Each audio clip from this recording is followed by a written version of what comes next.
some of you, and now I'm talking to anybody who has been dumped. You know the sting of losing and not getting something you badly want.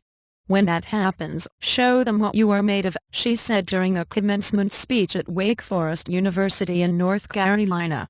And Abramson's remarks came less than a week after her dismissal by publisher Arthur Sulzberger, which has triggered accusations of sexism in management issues at the Times and cast a spotlight on the internal politics of its newsroom. Sulzberger is a member of the family that controls the New York Times Co. NYT.N. And David Carr, the newspaper's media columnist, on Monday compared the fallout from her firing to a bloody episode of Game of Thrones. And the media frenzy surrounding the circumstances comes on reports that Abramson refused a payout package. In personal reflections, and while she acknowledged the controversy, Abramson never directly addressed the acrimonious details during her speech.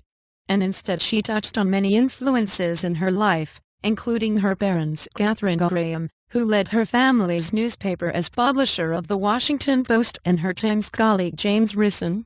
And she said her fighting spirit was lifted by a message sent to her last week by Anita Hill, the attorney who had accused Clarence Thomas of sexual harassment during hearings on his nomination as U.S. Supreme Court Justice in 1991.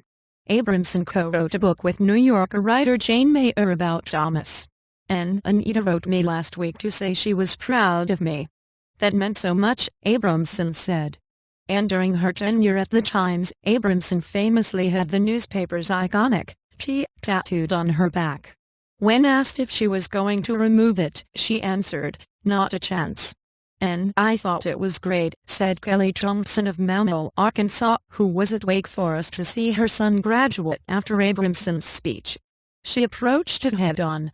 It was a difficult problem and she didn't hide from it. And Abramson was the first woman to serve as the top editor of the Times. She was replaced by her deputy Dean Baquet, who is the first African-American to lead the newsroom. And Sulzberger on the defensive end. In a statement on Saturday, Sulzberger defended his actions, saying it was Abramson's management skills that led to her firing. He ticked off a list of reasons for the decision, including Abramson's arbitrary decision-making and public mistreatment of colleagues. And one incident that may have contributed directly to her dismissal was Abramson's courting of Guardian editor Janine Gibson to serve as her deputy without informing other senior editors, according to media reports. That angered Baquet and Sulzberger, the reports said. And in his statement, the publisher also flatly denied accusations that Abramson was paid less as executive editor than her predecessor or she was fired because of her gender.